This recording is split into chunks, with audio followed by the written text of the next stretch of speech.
आज रात्री 12-1 वाजेपर्यंत मी अक्षय कुमारची OMG2 ही मूवी बघत होतो। अक्षय सरांनी या व्हिडिओमध्ये हिंदुत्वाला धरून खूप छान काम केलंय बरं का। आणि जशी मूवी बघून झाली त्यानंतर 12-1 वाजलेले, त्यामुळे मला काही झोपेच लागेना। मग त्यानंतर म्हणलं चला थोडासा ट्विटरवरती टाइमपास करूयात। आणि जसं मी ट्विटर स्क्रोल करत होतो त्या टायमिंगला योगायोगाने का कसं मला माहित नाही, पण माझ्यासमोर एक व्हिडिओ आली आणि ती व्हिडिओ बघून मला इतकं बेकार वाटलं की म्हणलं आता ही व्हिडिओ मला तुमच्याबरोबर शेअरच केली पाहिजे। तशी ही व्हिडिओ इंग्लिशमध्ये आहे, पण मी तुम्हाला टाइम टू टाइम ह्या व्हिडिओमध्ये काय म्हणतात हे एक्सप्लेन करत जाईन।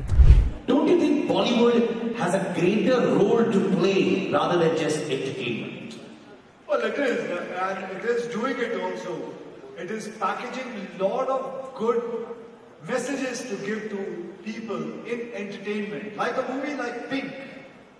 When I'm sure people must have watched Pink. Am I right? So it was such a good message. Learn to say no. No means no.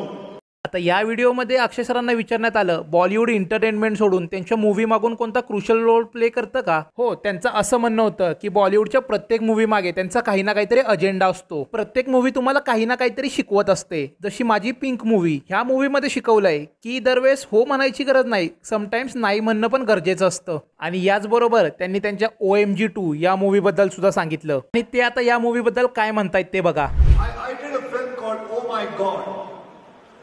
And it was something about why waste so much milk on Lord Shiva or इतने सारे भगवान हम डाल देते हैं and that whole milk just goes out in waste.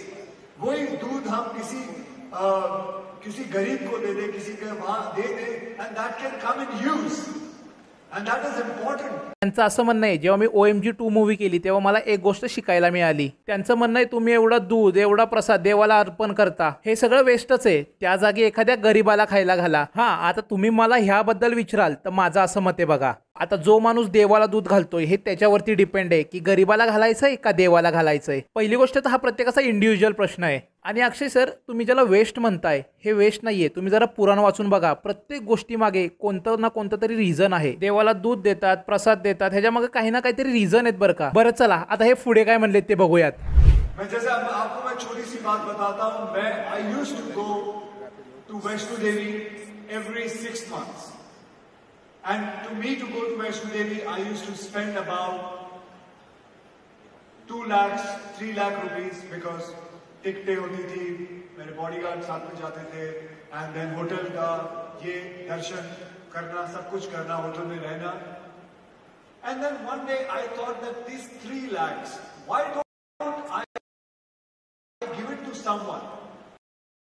And trust me, मैंने किसी को दे दिया, किसी गरीब को दे दिया, किसी को नीडी को दे दिया, and I got Vaishno Devi के दर्शन उसके। आता यामध्ये या सरांचं असं म्हणणं आहे की बाबा मी दर 6 महिन्यातून एकदा वैष्णव देवीला जातो आणि तिथे गेल्यावरती माझा 2 ते 3 लाख रुपये खर्च होतो। मग हे 2 ते 3 लाख रुपये मी तिथं खर्च करण्यापेक्षा का मी एका गरीबाला नको देऊ। आता या अक्षय सरांना 2-3 लाख रुपये खर्च करण्यापासून प्रॉब्लेम आहे। आता हे 2-3 लाख रुपये ते देवावरती नाही खर्च करत आहेत, तर स्वतःच्या एक्सपेंडिचर वरतीच खर्च करतायत। आणि याच अक्षय सरांनी 1.21 करोड रुपये हजी अली दर्ग्याला डोनेट केलेले। त्यांच्या वक्फ बोर्डाकडे एवढी जमीन आहे, त्यांना अजून डोनेशन। आता पैसे ज्याचे त्याची, मर्जी पण ज्याची त्याचीच, माझं काय याच्यावरती म्हणणं नाही। आता या तुमच्या अशा सर्व आवडतीच्या सुपरस्टारला काय करायचं हे तुम्ही मला कमेंटमध्ये सांगा।